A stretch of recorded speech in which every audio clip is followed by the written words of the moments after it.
أعوذ بالله من الشيطان الرجيم. بسم الله الرحمن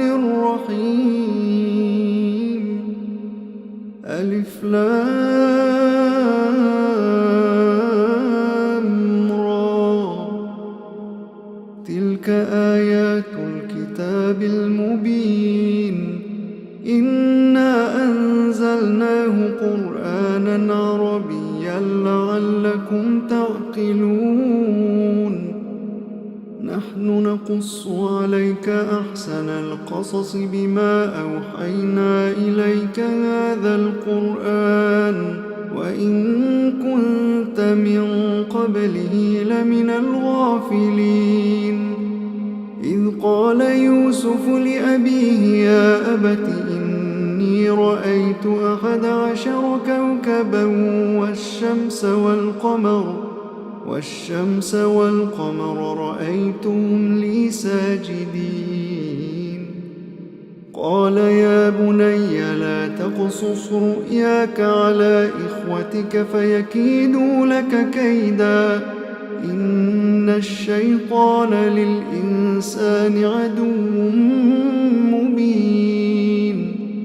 وكذلك يجتبيك ربك ويعلمك من تأويل الأحاديث ويتم نعمته عليك وعلى آل يعقوب كما أتمها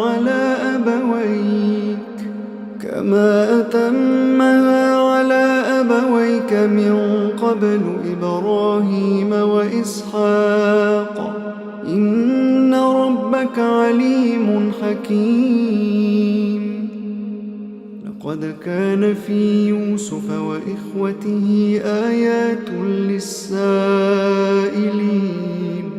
إذ قالوا ليوسف وأخوه أحب إلى أبينا منا ونحن عصبة إن أبانا لفي ضلال مبين. اقتلوا يوسف أو اطرحوه أرضا يخل لكم وجه أبيكم وتكونوا من بعده قوما صالحين. قال قائل منهم لا تقتلوا يوسف وألقوه في غيابة الجب يلتقطه بعض السيارة إن كنتم فاعلين. قالوا يا أبانا ما لك لا تأمنا على يوسف وإنا له لناصحون. أرسله معنا غدا يرتع ويلعب وإنا له لحافظون. قال إني ليحزنني أن تذهبوا به وأخاف أن يأكله الذئب وأنتم عنه غافلون. قالوا لئن أكله الذئب ونحن عصبة إنا إذا لخاسرون. فلما ذهبوا به وأجمعوا أن يجعلوه في غيابة الجب وأوحينا إليه لتنبئنهم بأمرهم هذا وهم لا يشعرون. وجاءوا أباهم عشاء يبكون. قالوا يا أبانا إنا ذهبنا نستبق وتركنا يوسف عند متاعنا فأكله الذئب وما أنت بمؤمن لنا ولو كنا صادقين. وجاءوا على قميصه بدم كذب. قال بل سولت لكم أنفسكم أمرا فصبر جميل والله المستعان على ما تصفون.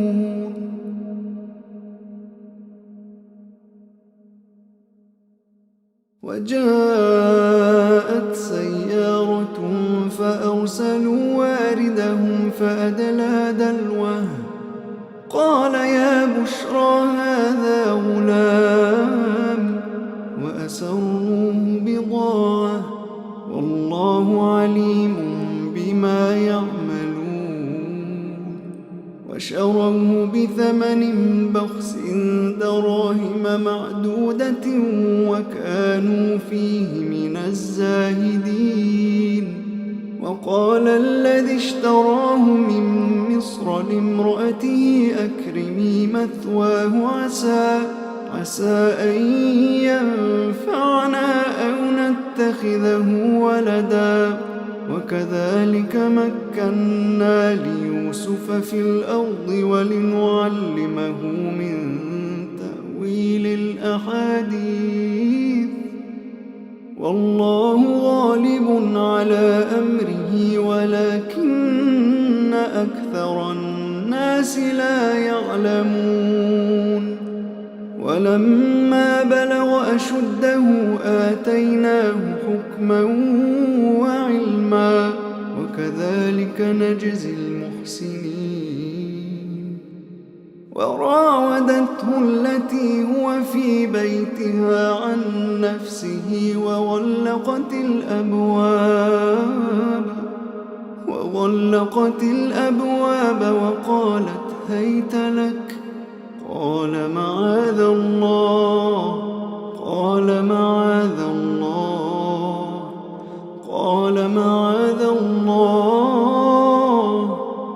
إنه ربي أحسن مثواي إنه لا يفلح الظالمون ولقد همت به وهم بها لولا أن رأى برهان ربه كذلك لنصرف عنه السوء والفحشاء إنه من عبادنا المخلصين واستبق الباب وقدت قميصه من دبر وألف يا سيدها لدى الباب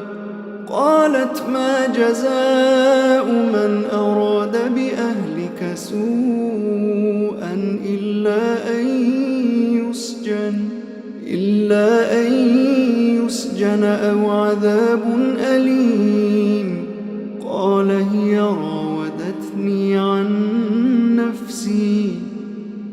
وشهد شاهد من أهلها إن كان قميصه قد من قبل فصدقت وهو من الكاذبين وإن كان قميصه قد من دبر فكذبت وهو من الصادقين فلما رأى قميصه قد من دبر قال إنه من كيدكن إن كيدكن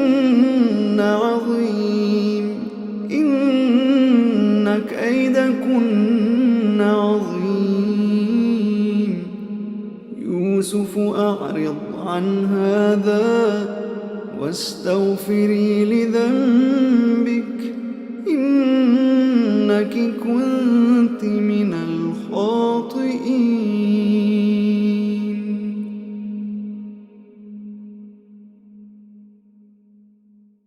وقال نسوة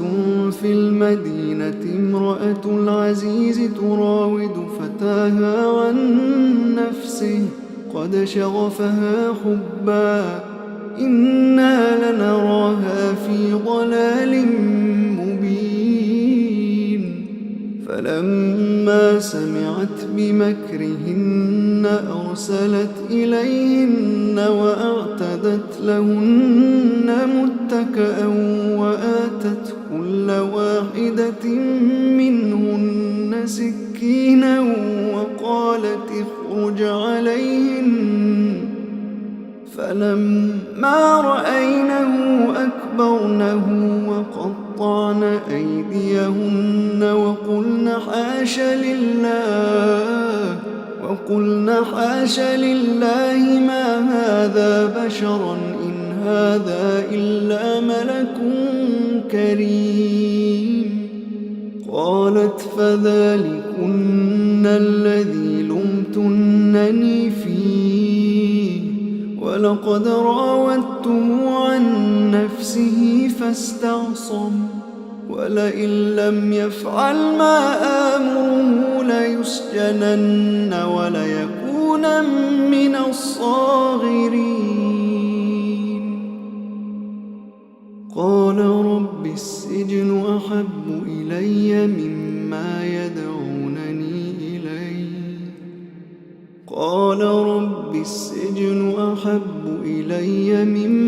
يدعونني إليه وإلا تصرف عني كيدهن أصب إليهن وأكن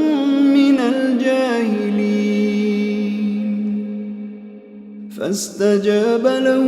ربه فصرف عنه كيدهن إنه هو السميع العليم. ثم بدا لهم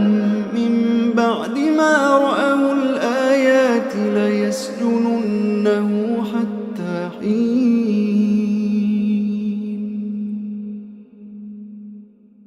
ودخل معه السجن فتيان قال أحدهما إني أراني أعصر خمرا وقال الآخر إني أراني أحمل فوق رأسي خبزا تأكل الطير منه نبئنا بتأويله إنا نراك من المحسنين. قال لا يأتيكما طعام ترزقانه إلا نبأتكما بتأويله قبل أن يأتيكما ذلكما مما علمني ربي إني تركت ملة قوم لا يؤمنون بالله وهم بالآخرة هم كافرون واتبعت ملة آبائي إبراهيم وإسحاق ويعقوب ما كان لنا أن نشرك بالله من شيء ذلك من فضل الله علينا وعلى الناس ولكن أكثر الناس لا يشكرون. يا صاحبي السجن أأرباب متفرقون خير أم الله الواحد القهار ما تعبدون من دونه إلا أسماء سميتموها أنتم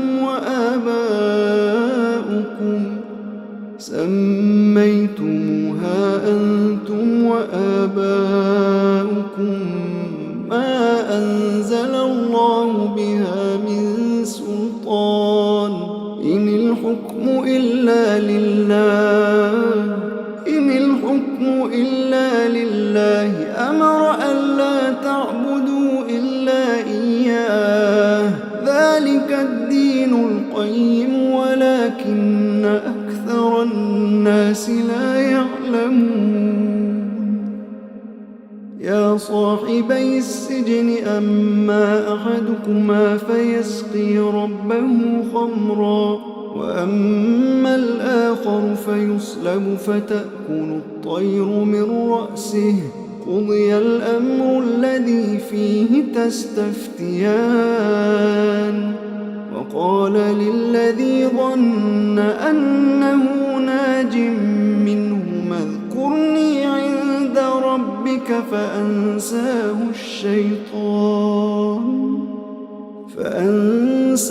الشيطان ذكر ربه فلبث في السجن 9 سنين.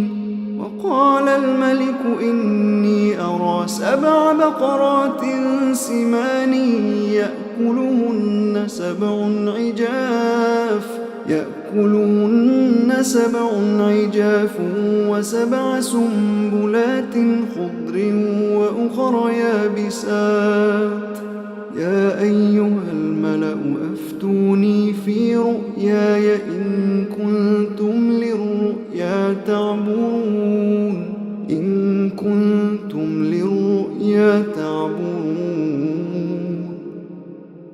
قالوا أضغاث أحلام وما نحن بتأويل الأحلام بعالمين. وقال الذي نجا منهما وادكر بعد أمة أنا أنبئكم بتأويله فأرسلون. يوسف أيها الصديق أفتنا في 7 بقرات سمان يأكلهن سبع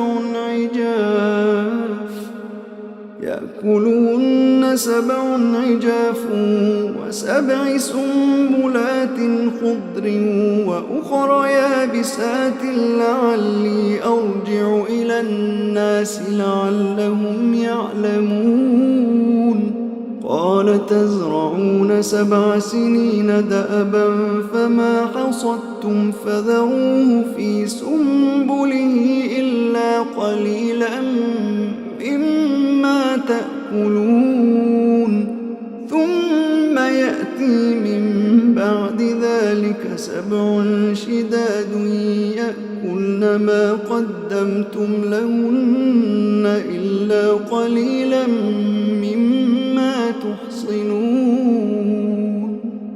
ثم يأتي من بعد ذلك عام فيه يغاث الناس وفيه يعصرون. وقال الملك ائتوني به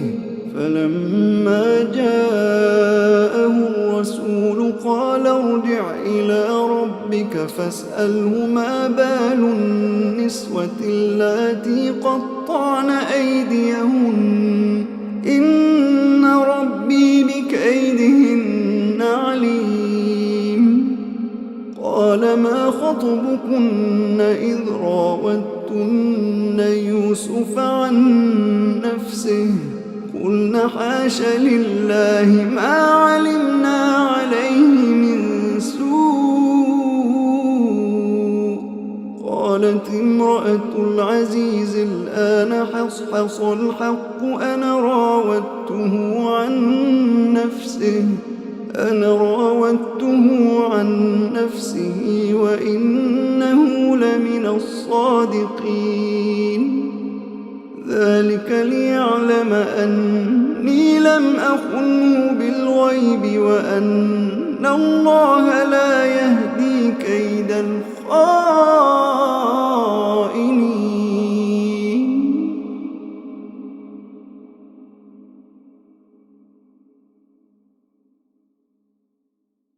وما أبرئ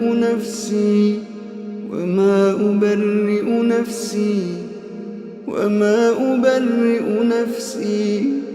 إن النفس لأمارة بالسوء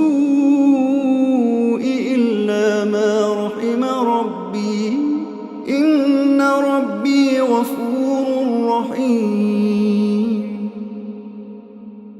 وقال الملك ائتوني به أستخلصه لنفسي فلما كلمه قال إنك اليوم لدينا مكين أمين. قال اجعلني على خزائن الأرض إني حفيظ عليم.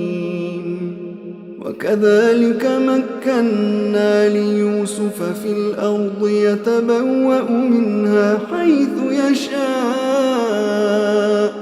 نصيب برحمتنا من نشاء ولا نضيع أجر المحسنين. ولأجر الآخرة خير للذين آمنوا وكانوا يتقون. وجاء إخوة يوسف فدخلوا عليه فعرفهم وهم له منكرون ولما جهزهم بجهازهم قال ائتوني بأخ لكم من أبيكم ألا ترون أني أوفي الكيل وأنا خير المنزلين فإن لم تأتوني به فلا كيل لكم عندي ولا تقربون قالوا سنراود عنه أباه وإنا لفاعلون وقال لفتيانه اجعلوا بضاعتهم في رحالهم لعلهم يعرفونها إذا انقلبوا إلى أهلهم لعلهم يرجعون فلما رجعوا إلى أبيهم قالوا يا أبانا منع منا الكيل فأرسل معنا أخانا نكتل وإنا له لحافظون قال هل آمنكم عليه إلا كما أمنتكم على أخيه من قبل فالله خير حافظا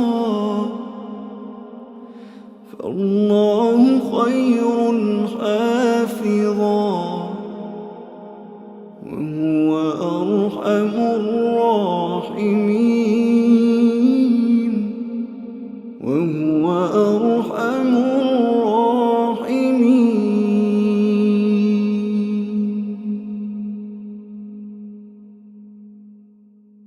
ولما فتحوا متاعهم وجدوا بضاعتهم ردت إليهم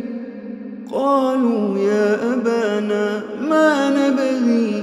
هذه بضاعتنا ردت إلينا ونمير أهلنا ونحفظ أخانا ونزداد كيل بعير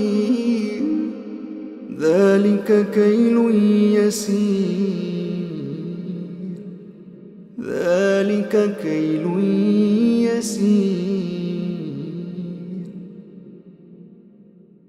قال لن أرسله معكم حتى تؤتون موثقا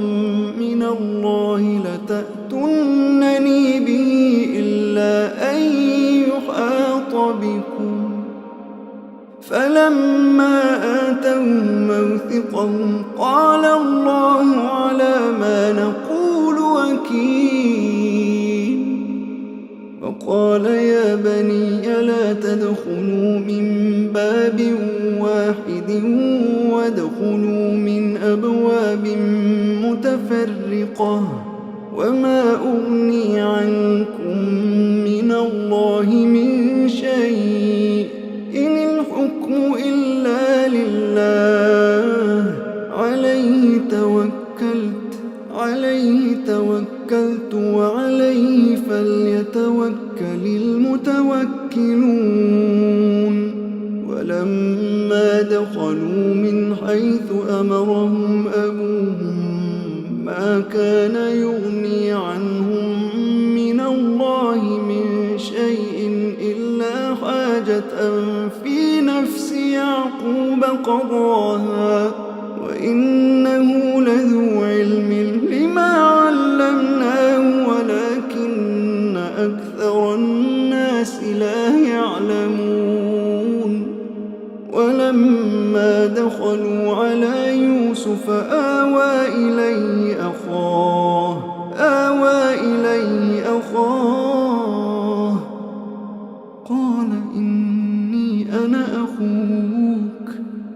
قال إني أنا أخوك فلا تبتئس بما كانوا يعملون فلما جهزهم بجهازهم جعل السقاية في رحل أخيه ثم أذن مؤذن أيتها العير إنكم لسارقون قالوا وأقبلوا عليهم ماذا تفقدون قالوا نفقد صواع الملك ولمن جاء به حمل بعير وأنا به زعيم قالوا تالله لقد علمتم ما جئنا لنفسد في الأرض وما كنا سارقين قالوا فما جزاؤه إن كنتم كاذبين قالوا جزاؤه من وجد في رحله فهو جزاؤه كذلك نجزي الظالمين فبدأ بأوعيتهم قبل وعاء أخيه ثم استخرجها من وعاء أخيه كذلك كدنا ليوسف ما كان ليأخذ أخاه في دين الملك إلا أن يشاء الله ما كان ليأخذ أخاه في دين الملك إلا أن يشاء الله نرفع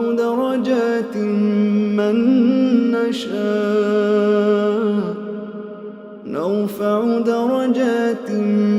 من نشاء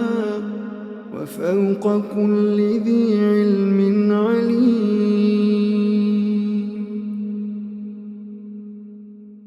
قالوا إن يسرق فقد سرق أخ له من قبل فأسرها يوسف في نفسه ولم يبدها لهم قال أنتم شر مكانا والله أعلم بما تصفون قالوا يا أيها العزيز إن له أبا شيخا كبيرا فخذ أحدنا مكانه إنا نراك من المحسنين قال معاذ الله أن نأخذ إلا من وجدنا متاعنا عنده إنا إذا لظالمون فلما استيئسوا منه خلصوا نجيا قال كبيرهم ألم تعلموا أن أباكم قد أخذ عليكم موثقا من الله ومن قبل ما فرطتم في يوسف فلن أبرح الأرض حتى يأذن لي أبي أو يحكم الله لي وهو خير الحاكمين ارجعوا إلى أبيكم فقولوا يا أبانا إن ابنك سرق وما شهدنا إلا بما علمنا وما كنا للغيب حافظين واسأل القرية التي كنا فيها والعير التي أقبلنا فيها وإنا لصادقون قال بل سولت لكم أنفسكم أمرا فصبر جميل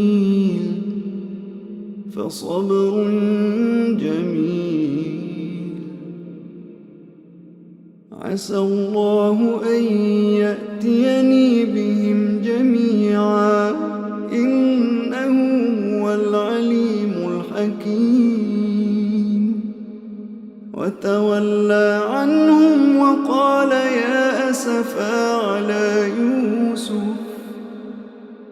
وتولى عنهم وقال يا أسفا على يوسف وابيضت عيناه من الحزن فهو كظيم قالوا تالله تفتأ تذكر يوسف حتى تكون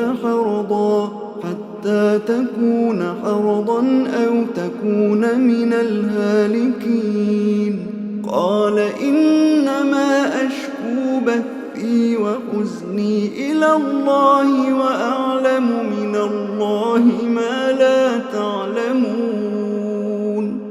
يا بني اذهبوا فتحسسوا من يوسف وأخيه ولا تيأسوا من روح الله إنه لا ييأس من روح الله إلا القوم الكافرون فلما دخلوا عليه قالوا يا أيها العزيز مسنا وأهلنا الضر وجئنا ببضاعة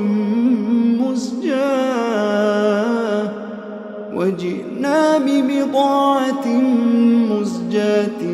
فأوف لنا الكيل وتصدق علينا إن الله يجزي المتصدقين قال هل علمتم ما فعلتم بيوسف وأخيه إذ أنتم جاهلون قالوا أئنك لأنت يوسف قال أنا يوسف وهذا أخي قد من الله علينا إنه من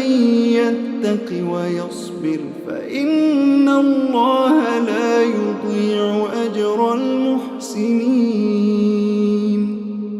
قالوا تالله لقد آثرك الله علينا وإن كنا لخاطئين قال لا تثريب عليكم اليوم يغفر الله لكم وهو أرحم الراحمين اذهبوا بقميصي هذا فألقوه على وجه أبي يأت بصيرا وأتوني بأهلكم أجمعين ولما فصلت العير قال أبوهم إني لأجد ريح يوسف لولا أن تفندون قالوا تالله إنك لفي ضلالك القديم فلما أن جاء البشير ألقاه على وجهه فارتد بصيرا قال ألم أقل لكم إني أعلم من الله ما لا تعلمون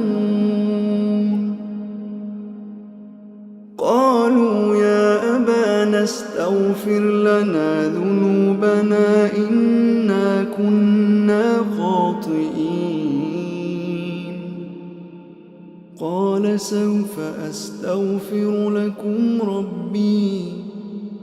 قال سوف أستغفر لكم ربي إنه هو الغفور الرحيم فلما دخلوا على يوسف آوى إليه أبويه وقال ادخلوا مصر إن شاء الله آمنين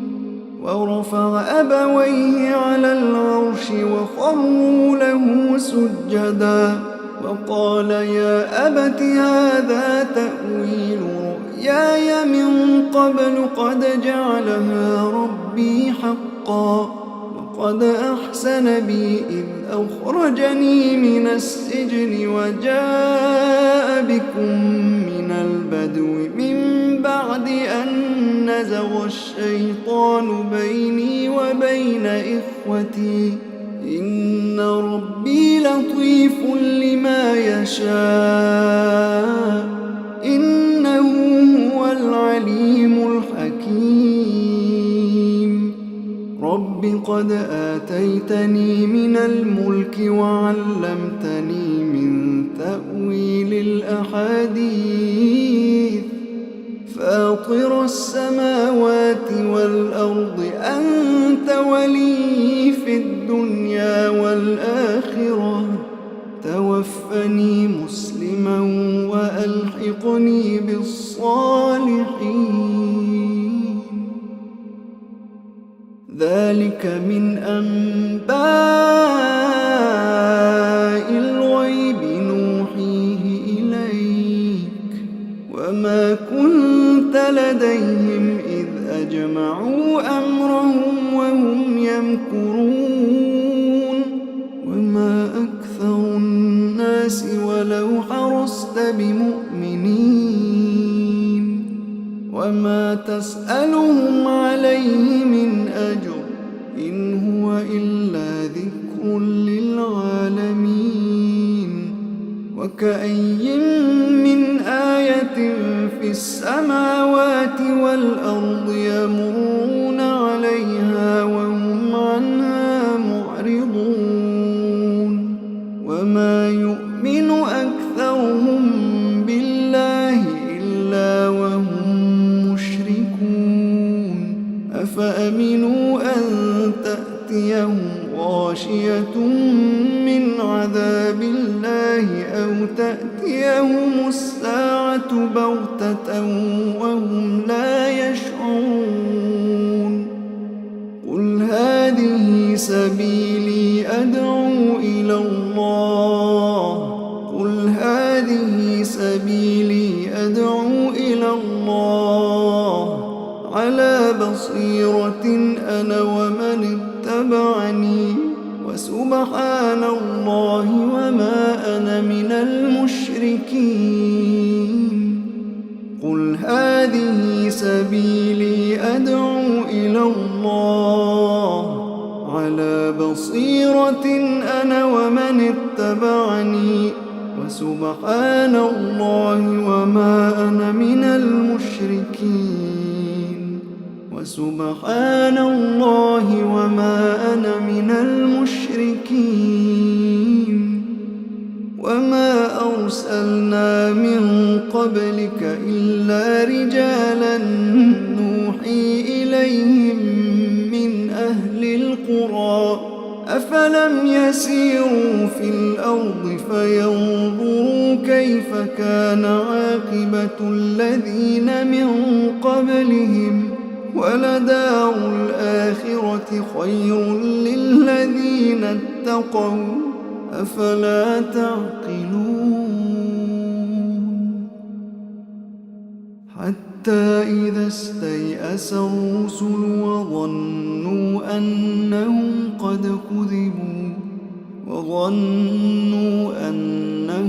قد كذبوا جاءهم نصرنا فنجي من نشاء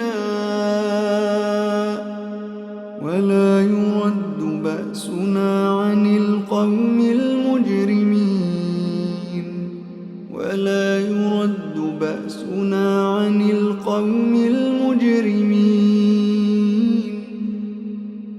لقد كان في قصصهم عبرة لأولي الألباب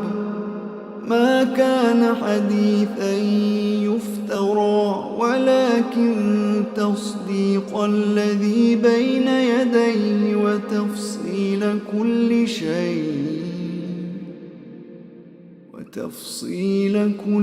شيء وهدى